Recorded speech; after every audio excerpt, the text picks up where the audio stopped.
India news आपके साथ मैं हूं रचना। शुरुआत कर रहे हैं सुपरफास्ट 100 की और आपके साथ मैं हूं राकेश पांडे। चलिए खबरों की शुरुआत करते हैं। बात सबसे पहले इराक संकट की। इराक के मोसुल में अगवा हुए 40 भारतीयों का अब तक कोई पता नहीं चला है। विदेश मंत्रालय के प्रवक्ता सैयद अकबरुद्दीन ने कहा कि अगवा भारतीयों को कहां रखा गया है ये अभी तक पता नहीं चल पाया है और न ही अब तक फिरौती की कोई मांग की गई है। The 40 workers who were working in Mosul, I can confirm to you now, have been kidnapped. विदेश मंत्रालय के प्रवक्ता सैयद अकबरुद्दीन ने कहा कि इराक के मोसुल और तिक्रित में हालात बेहद खराब हैं। उन्होंने इराक में करीब 100 भारतीय फंसे होने की बात कही। इसी बीच पूर्व राजनयिक सुरेश रेड्डी को हालात पर नजर रखने के लिए बगदाद भेजा गया है। के मोसुल और तिक्रित में हालात बेहद खराब हैं। उन्होंने इराक में करीब 100 भारतीय फंसे होने की बात कही। इसी बीच पूर्व राजनयिक सुरेश रेड्डी को हालात पर नजर रखने के लिए बगदाद भेजा गया है। खबरों में आगे रुक करेंगे। लखनऊ का एक परिवार इराक में मुश्किल हालात के बीच जान बचाकर वापस लौटा है। इन लोगों ने इराक के खौफनाक हालात बयान किए। उन्होंने इस बात का भी खुलासा किया कि अभी भी कई भारतीय ऐसे हैं जिनकी जान वहां दांव पर लगी है।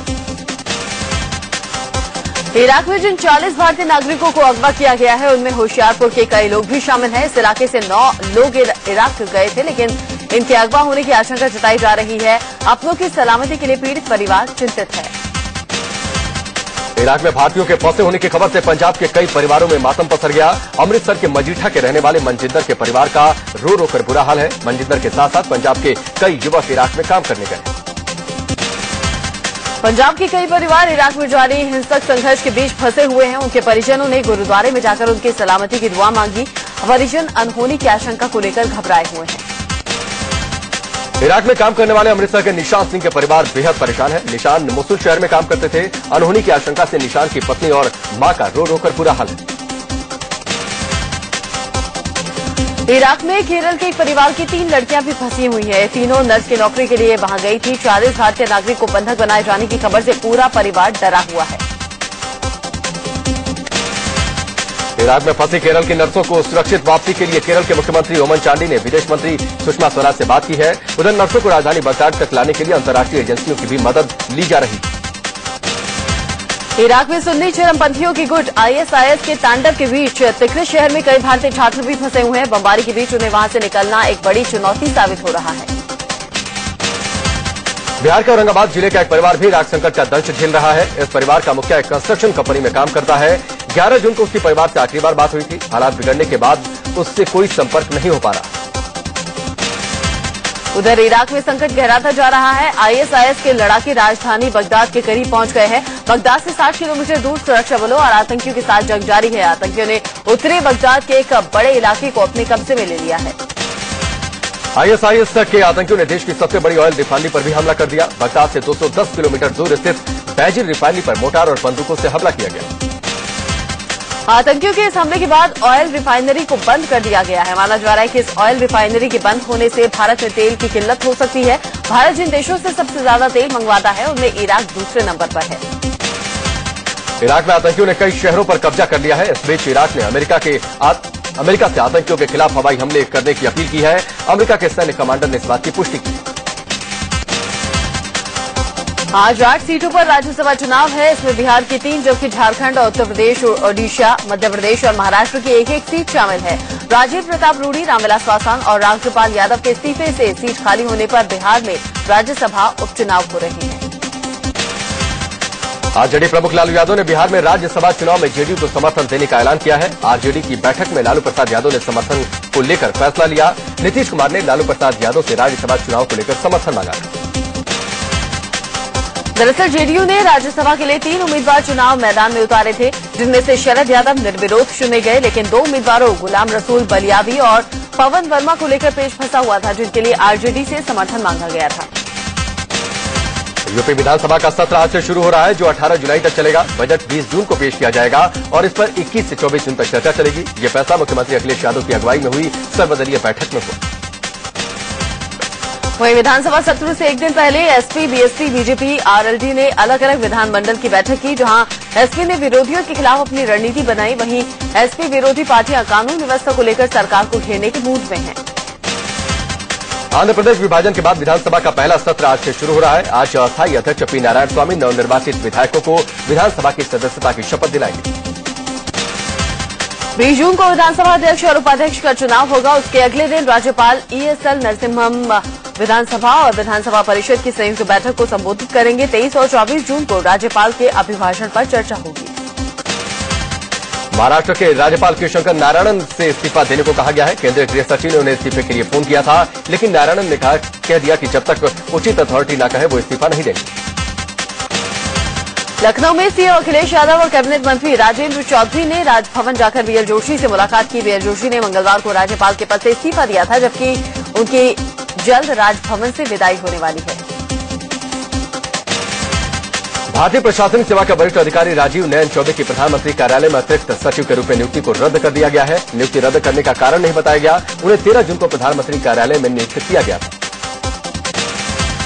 शिवसेना के अध्यक्ष उद्धव ठाकरे अपनी पार्टी की तरफ से सीएम पद के उम्मीदवार होंगे। पार्टी की मीटिंग में मनोहर जोशी ने उद्धव के नाम का प्रस्ताव रखा। साथ ही बैठक में इसी साल महाराष्ट्र में होने वाले विधानसभा चुनाव की रणनीति पर मंथन किया गया।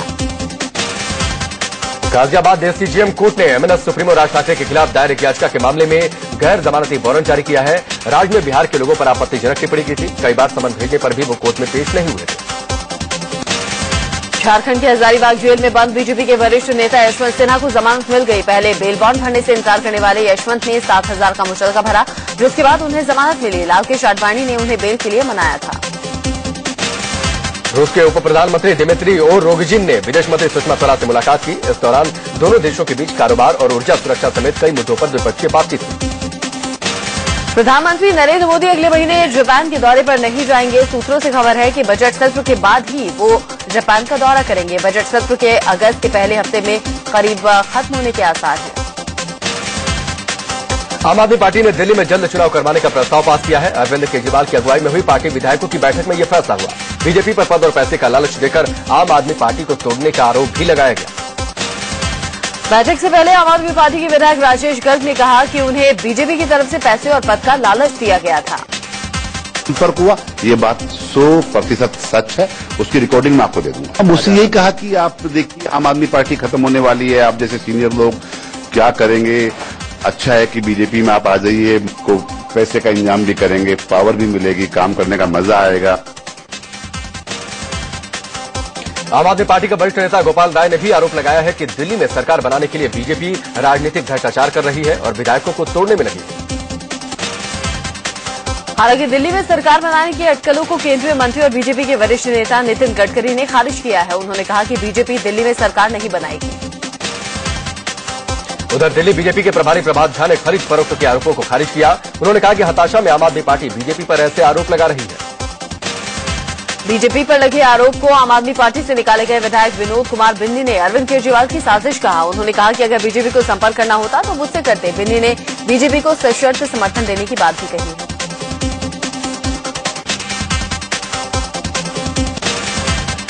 कांग्रेस के विधायक मसीन अहमद ने कहा कि अगर बीजेपी को रोकना है तो आम आदमी पार्टी को चाहिए कि वो कांग्रेस की सरकार बनाने में समर्थन करे।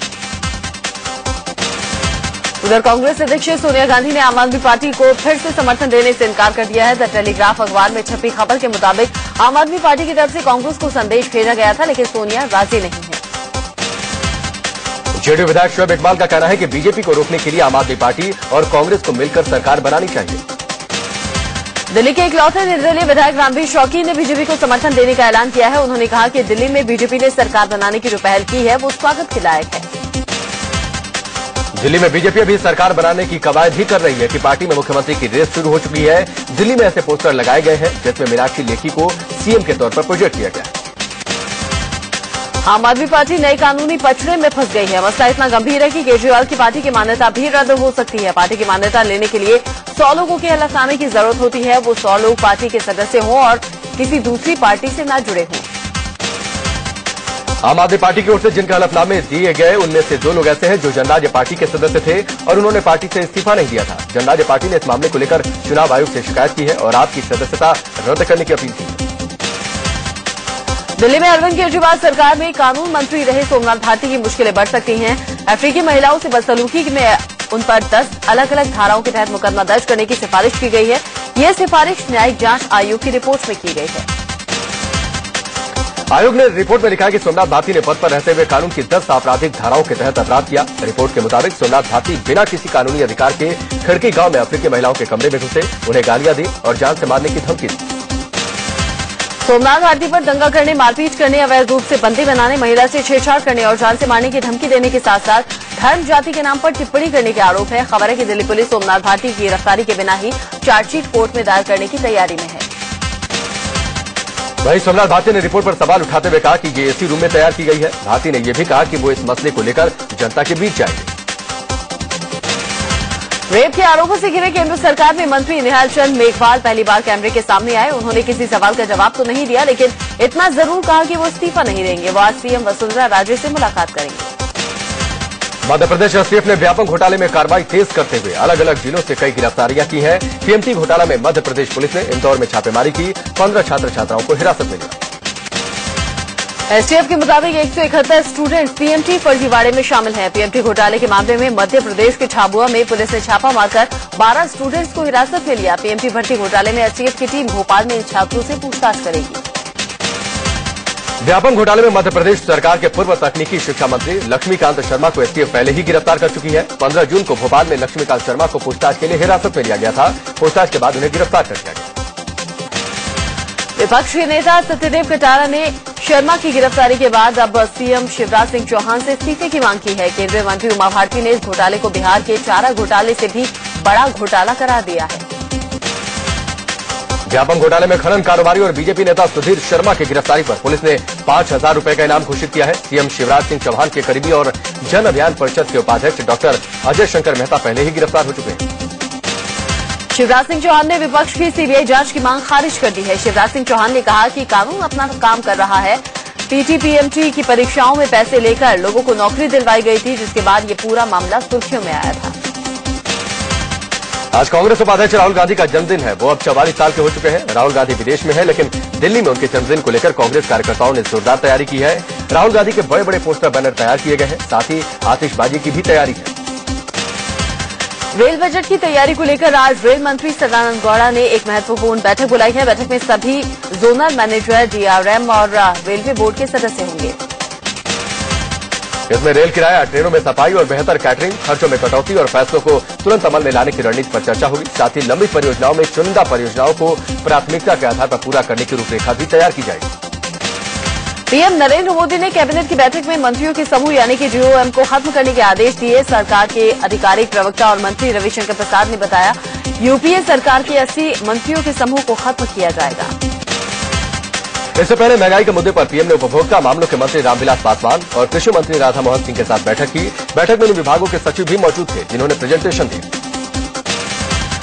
भले ही नासिक मंडी में हड़ताल खत्म हो गई हो, लेकिन प्याज के भाव कम होने में अभी 2 से 3 दिन लग सकते हैं। नासिक से प्याज की नई खेप दिल्ली और दूसरे शहरों में जब तक नहीं पहुंच पाती, प्याज के रेट कम नहीं होंगे। दिल्ली वालों के लिए अच्छी खबर है, यहां आलू प्याज के दाम नहीं बढ़ेंगे। दिल्ली के उपराज्यपाल राजीव जंग ने एक अहम बैठक की, जिसमें आलू प्याज के दाम को काबू में रखने के लिए कई फैसले लिए गए। ये फैसला हुआ कि दिल्ली के सफल स्टोर में आलू प्याज का स्टॉक दोगुना किया जाएगा। नाफेड से दिल्ली सरकार की तरफ से प्याज खरीदने के लिए कहा गया है। दिल्ली में 60 से 70 मोबाइल वैन के जरिए आलू प्याज बेचे जाएंगे।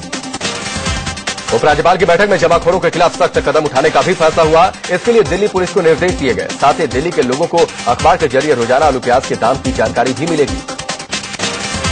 महंगाई को लेकर कांग्रेस ने मोदी सरकार पर निशाना साधा है। कांग्रेस नेता मणिशंकर अय्यर ने कहा कि अच्छे दिन लाने का वादा करने वाले मोदी के राज में बिजली के बिना अच्छी रातें भी मयस्सर नहीं हो रही हैं।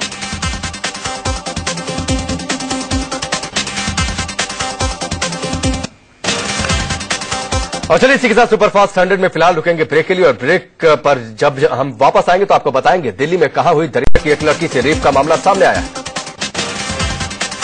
इस बीच आरोपी लड़की को लेकर कई हिल स्टेशन भी गया। सूत्र बताते हैं आरोपी ने लड़की का अबॉर्शन भी कराया। बदायूं गैंगरेप मामले के आरोपियों को आज कोर्ट में पेश किया जाएगा। सीबीआई को जेल में आरोपियों से पूछताछ की इजाजत पहले ही मिल चुकी है। सीबीआई ने इस मामले में घटनास्थल का मुआयना भी किया। सूत्रों के मुताबिक गांव वालों से हुई पूछताछ में इस बात का पता चला है कि आरोपी पुलिस वाले से वो लोग भी परेशान थे। मंडी हादसे मामले में आज हिमाचल प्रदेश हाईकोर्ट में राज्य सरकार नई रिपोर्ट दाखिल करेगी।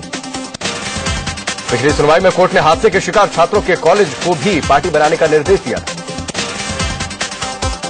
प्रीति जिंटा ने ट्वीट कर किंग्स 11 पंजाब के अपने शेयर बेचने और यूएस शिफ्ट होने की अटकलों को खारिज किया है। अभिनेत्री प्रीति जिंटा और नसवाड़िया विवाद मामले में मुंबई पुलिस ने पहली प्रेस कॉन्फ्रेंस की। मुंबई पुलिस कमिश्नर राकेश मारिया ने कहा कि प्रीति इस केस में अपना बयान देने को तैयार है। इससे पहले प्रीति जिंटा और नसवाड़िया विवाद मामले में उस वक्त नया मोड़ आ गया था जब नसवाड़िया के पिता नुस्ली वाडिया ने शिकायत दर्ज कराई थी कि उन्हें फोन पर धमकियां मिल रही हैं। नुस्ली वाडिया को मिली धमकी में एक लड़की को परेशान न करने की बात कही गई है। मुंबई के पुलिस कमिश्नर राकेश मारिया ने कहा कि नस्ली वाडिया के सहयोगी के फोन पर धमकी भरे कॉल और एसएमएस की भी जांच होगी। दिल्ली के पटेल नगर इलाके में एक बुजुर्ग महिला की बदमाशों ने हत्या कर दी। दिल्ली के करोल बाग इलाके में पैसे के लेन देन को लेकर एक बिजनेसमैन ने दूसरे बिजनेसमैन को जानलेवा उस पर हमला कर दिया। डीयू में ग्रेजुएशन कोर्स 4 साल करने को लेकर डूडा आज कुलपति के खिलाफ प्रदर्शन करेगा। पश्चिम बंगाल के मालदा जिले में इंसेफ्लाइटिस से बुधवार को 4 बच्चों की मौत हो गई। बिहार के बगहा में पुलिस ने एक नर्सिंग होम पर छापेमारी की। यूपी पुलिस के सिपाही अब राइफल की बजाय रिवॉल्वर लेकर ड्यूटी करेंगे। कोयम्बटूर में दुर्लभ प्रजाति के लाल रंग के सांप पकड़े गए। तस्करी के चलते इनकी प्रजाति खतरे में है। जाने माने वैज्ञानिक रहे होमी जहांगीर भाभा का मुंबई के टोनी मालाबार हिल में स्थित घर 372 करोड़ रुपए में नीलाम हुआ। दिल्ली वालों को आज भी गर्मी से राहत मिल सकती है। मौसम विभाग के मुताबिक आज दिल्ली एनसीआर में हल्की बारिश हो सकती है। उत्तरकाशी, चमोली और रुद्रप्रयाग में हुई भारी बारिश के चलते भागीरथी, भिलंगाना, अलकनंदा और मंदाकिनी नदियों का जलस्तर बढ़ गया है।